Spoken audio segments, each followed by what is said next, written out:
నమస్తే, నేను మీ JK. Welcome to Hasa TV. Shri Sathya Sai దీర్ఘకాలికంగా పెండింగ్లో ఉన్నటువంటి ప్రజలు ఇబ్బంది పడుతున్నటువంటి 3 వంతెనలు, ఒక రోడ్డు నిర్మాణానికి ప్రస్తుత కూటమి ప్రభుత్వం గ్రీన్ సిగ్నల్ ఇచ్చింది. దానికి సంబంధించినటువంటి వివరాలు ఈ వీడియో ద్వారా పూర్తిగా వివరిస్తాను. వీడియో చివరి దాకా చూసి ఒక్క లైక్ ఇవ్వండి ఫ్రెండ్స్. 2023-24 ఆర్థిక సంవత్సరంలో కేంద్ర గ్రామీణాభివృద్ధి మంత్రిత్వ శాఖ PMGSY కింద ఉమ్మడి అనంతపురం జిల్లాలో రహదారులు, వంతెన నిర్మాణాల కోసం 52.96 కోట్ల రూపాయలనైతే నిధులు మంజూరు చేసింది. అందులో సత్యసాయి జిల్లాలో 18.54 కోట్లతో 3 మండలాల్లో 4 పనులను గుర్తించారు.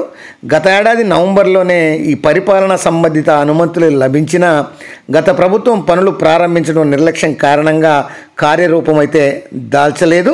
ప్రభుత్వం మారిన నేపథ్యంలో నిధులు రద్దుతవుతాయని ప్రజలందరూ సందేహాలు వ్యక్తం చేస్తుండగా కూటమి ప్రభుత్వం ప్రారంభానికి వీటికి పనులు చేసేందుకు ప్రారంభానికి చర్యలు తీసుకోవడము, ఏడాదిన్నర కాలంలోనే పూర్తి చేసే లక్ష్యంతో ముందుకెళ్తున్నట్టు అధికారులు కూడా చెబుతుండడంతో ఆయా గ్రామాల ప్రజల నుంచి హర్షం అయితే వ్యక్తం అవుతుంది. వీటిల్లో ముఖ్యంగా ఈ అనంతపురం జిల్లాలోని ధర్మవరం, కోడూరు ప్రధాన రహదారి నుంచి బండ్లపల్లి పంచాయతీ సమీపంలోని 2 వంతెనల నిర్మాణాలకి నిధులు మంజూరయ్యాయి. ఇందులో పెద్ద వంకపై 52.4 మీటర్ల వంతెన నిర్మాణానికి 3.87 కోట్ల రూపాయలు విడుదల కాగా, అందులో కేంద్రం వాటా 2.32, అట్లానే రాష్ట్ర వాటా వచ్చి 1.55 కోట్ల రూపాయలు మంజూరయ్యాయి.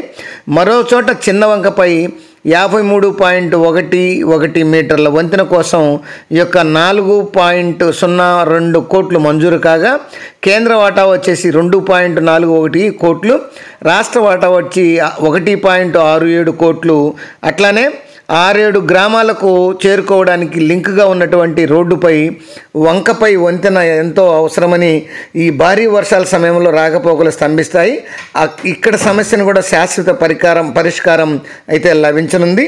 ఇక మడకశిర పెనుగొండ రహదారి రంగాపురం మీదుగా హరే సముద్రం వరకు 4.50 కిలోమీటర్ల రోడ్డు నిర్మాణానికి 2.13 కోట్లు నిధులు మంజూరయ్యాయి. ఇందులో కేంద్ర ప్రభుత్వ వాటా వచ్చేసి 1.27, రాష్ట్ర వాటా వచ్చేసి 0.85 కోట్లు ప్రకారం ఈ యొక్క కేటాయించడం అయితే జరిగింది. ఏడాదిన్నరలోపు ఈ పూర్తి చేయాలనే లక్ష్యంతో ఈ యొక్క పనులనేవి చేపడుతున్నట్లు, ఈ నిధులు మంజూరు చేసినట్లు ఈ యొక్క అధికారులు అయితే చెప్తున్నారు. త్వరలోనే పనులు కూడా ప్రారంభిస్తామంటున్నారు.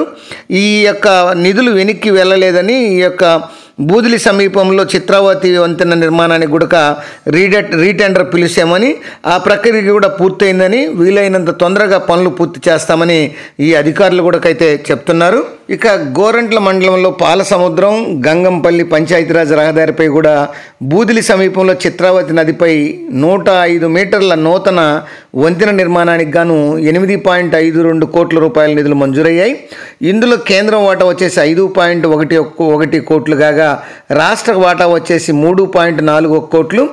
ఈ వంతెన 2022లో కురిసినటువంటి భారీ వర్షాలకు 2 సార్లు పూర్తిగా కొట్టుకుపోయింది.